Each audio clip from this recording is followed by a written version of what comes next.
अचानक हो रही मौत का तांडव कम होने का नाम नहीं ले रहा है। ताजा मामला मध्य प्रदेश के भोपाल से सामने आया है। यहाँ एक सॉफ्टवेयर इंजीनियर लड़की की मौत जिस तरह से हुई है, उसने सभी को सकते में डाल दिया है। दरअसल पूर्वी नाम की लड़की ने अपने बालों में मेहंदी लगाई और उसे सुखाने के लिए छत पर चली गई। थोड़ी देर बाद पूर्वी नीचे आई और नहाने के लिए बाथरूम में चली गई, मगर बाथरूम में जाने के बाद उसकी मौत हो गई।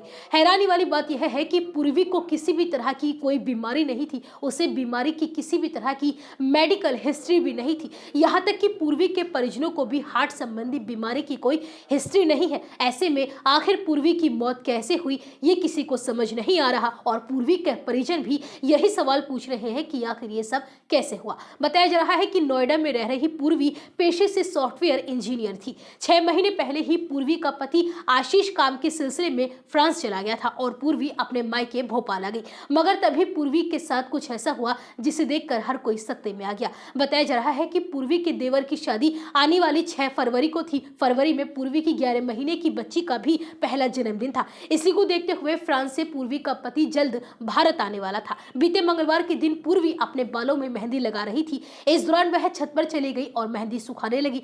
थोड़ी देर बाद वह छत से नीचे आई और नहाने के लिए बाथरूम में चली गई, मगर फिर उसका कोई आवाज बाहर नहीं आई। पूर्वी को नहाने के लिए बाथरूम गए 1.5 घंटे से ज्यादा हो गया था। तब परिजनों को कुछ शक हुआ। उन्होंने पूर्वी को आवाज दी, मगर अंदर से कोई आवाज सुनाई नहीं आई। इसके बाद परिजनों ने बाथरूम का गेट तोड़ा। परिजनों ने देखा कि पूर्वी जमीन पर पड़ी हुई थी और उसकी नाक से खून बह रहा था। परिजनों से फौरन अस्पताल लेकर पहुंचे, मगर डॉक्टर्स ने उसे मृत घोषित कर दिया। अब इस मामले की पुलिस जांच कर रही है। पुलिस ने पूर्वी के शव को कब्जे में लिया है और पोस्टमार्टम के लिए भेजा गया है। उम्मीद है कि पोस्टमार्टम रिपोर्ट में ही सामने आएगा कि आखिर पूर्वी की मौत कैसे हुई। माना जा रहा है कि पूर्वी की मौत हो सकता है कार्डियक अरेस्ट की वजह से हुई हो, मगर सामने आया है कि पूर्वी को हार्ट संबंधी कोई समस्या नहीं थी। यहाँ तक कि उसके परिवार में भी कभी किसी को हार्ट संबंधी बीमारी नहीं हुई। ऐसे में पूर्वी की मौत कैसे हुई, ये अभी तक अपने आप में रहस्य बना हुआ है।